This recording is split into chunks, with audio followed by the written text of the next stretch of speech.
Question करते हैं, example 12.5 है एनसीईआरटी बुक का। Resistance of a metal wire of length 1 metre is 26 ohm at 20 degree Celsius. कहा है आपसे कि एक मेटल वायर है जिसकी लेंथ 1 मीटर है, यानी लेंथ आपको दी है, उसका रेजिस्टेंस 26 ओम है एट 20 डिग्री सेल्सियस टेम्परेचर पर। ठीक है, टेम्परेचर का यहाँ पर न्यूमेरिकल से ज़्यादा लेना देना नहीं है, ये आपको दिया है, आपको भी पता लगेगा, क्योंकि अब पता है आपको कि जो रेजिस्टिविटी होती है वो एक टेम्परेचर पर सेम होती है, टेम्परेचर चेंज होने पर बदल जाती है। So if the diameter of the wire is 0.3 millimetre, यदि जो वायर है उसका डायमीटर 0.3 मिलीमीटर है, what will be the resistivity of the metal, तो मेटल की रेजिस्टिविटी क्या होगी, यानी आपको रेजिस्टिविटी निकालनी है of the metal at that temperature, उसी टेम्परेचर पर, यूजिंग टेबल 12.2, जो आपको टेबल दी हुई है जिसमें रेजिस्टिविटी की एक लिस्ट दी हुई है मटेरियल्स की, उसको प्रिडिक्ट करना है। ये आपको बताना है कि predict the metal of the wire, उस टेबल से आपको एक मटेरियल को बताना है कि ये किस मेटल की या किस मटेरियल की रेजिस्टिविटी आई है आपके आंसर में। तो बिना देरी करते हुए सबसे पहले हम लिखेंगे गिवन क्वांटिटीज़। गिवन क्या क्या है, ठीक है। गिवन में आपके पास है, देखो लेंथ दी है, यानी कि एल दिया हुआ है 1 मीटर, और रेजिस्टेंस जो कि आर होता है वो दिया आपको 26 ओम, और आपको दिया हुआ डायमीटर जो कि डी होता है 0.3 मल्टीप्लाई मिलीमीटर। ठीक है, अब डायमीटर है और 0.3 इंटू 10 इंटू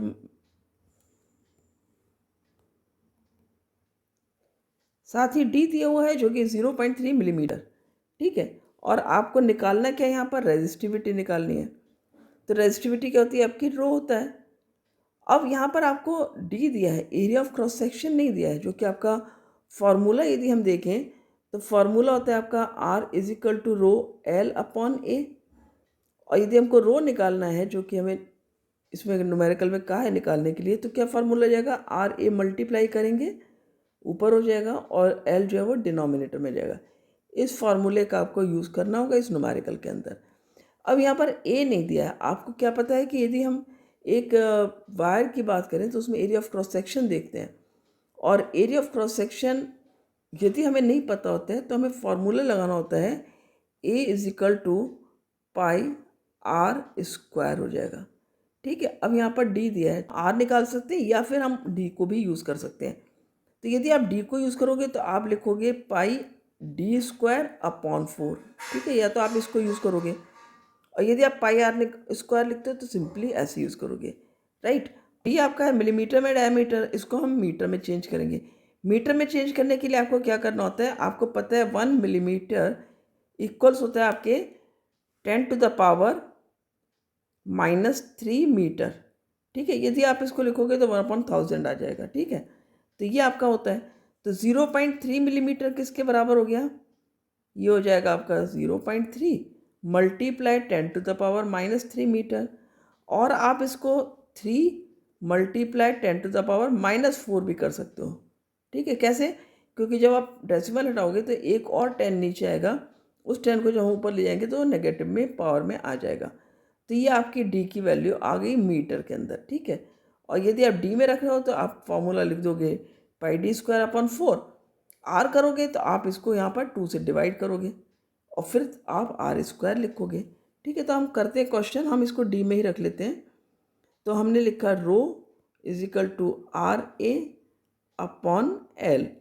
ठीक है, और हम लिखेंगे यहाँ पर आर की वैल्यू, हम वैल्यूज़ पुट करेंगे, और हम आर की ए की जगह भी हम लिखेंगे, ए का क्या करेंगे हम पाई डी स्क्वायर अपॉन 4 लिखेंगे। ठीक है, तो आर की वैल्यू कितनी है आपकी 26, राइट। मल्टीप्लाई क्या हो गया आपका, पाई की वैल्यू कितनी है, क्योंकि ए की जगह में क्या लिखना है, पाई डी स्क्वायर अपॉन 4। पाई हम लिख देंगे 22/7। मल्टीप्लाई हम क्या लिखेंगे, डी स्क्वायर। डी स्क्वायर हमारा कितना है 3 multiply 10 to the power -4, and again 3 multiply 10 to the power -4। Upon क्या आएगा, यहाँ पर 4 आएगा। ठीक है, ये 4 लिखेंगे। मल्टीप्लाई एल की वैल्यू कितनी है 1 है। अब इसको हमें कैलकुलेट कर लेना है, 2 2 ज़ा 4 हो गया, 2 वन ज़ा और 2 वन ज़ा हो गया, 2 से 26 को काटा हमने, 13 आ गया। तो रो आ गया आपका 13 multiply 11 multiply 9 multiply 10 to the power -8 upon 7। ठीक है, अब इसको हम कैलकुलेट करते हैं। ठीक है, 13 और 11 कर लेते हैं पहले। तो 11 का तो 13 से कितना हो जाएगा, 11 3 सा 33, 11 1 सा 11 और 3 14। ठीक है, अब इसको 9 से मल्टीप्लाई करेंगे, 9 से करेंगे, 9 3 सा 27 आ गया, 9 4 सा 36, 36 और 2 38, 9 1 सा 9 और 3 12। और इसको हम करेंगे 7 से डिवाइड। तो 7 से डिवाइड करेंगे, 7 1 जो 7 आ गया, 5 8, 7 8 सा 56 आ गया, 2 7, 7 3 सा 21 आ गया। ठीक है, बन गया आपका 6 आ गया 0।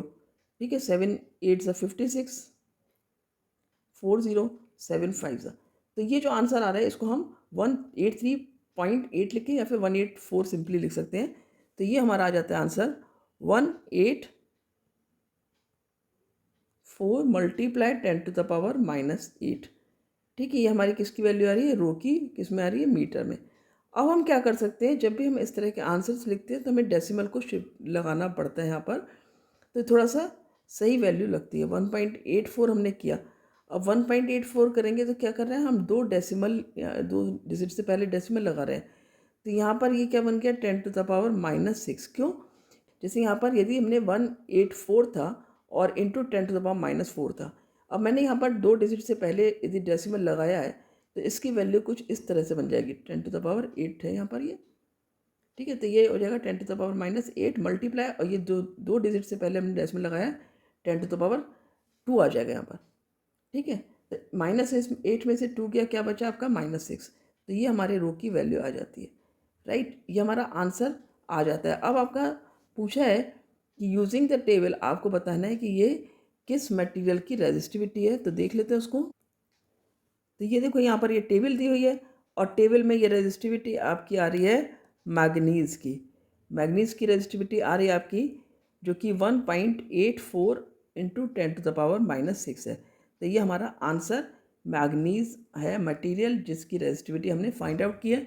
और 20 डिग्री सेल्सियस टेम्परेचर पर ही ये सारी रेजिस्टिविटी आपको यहाँ पर दी हुई है। तो मटेरियल कौन सा है हमारा जो प्रिडिक्ट करना है, दैट इज़ मैग्नीज़।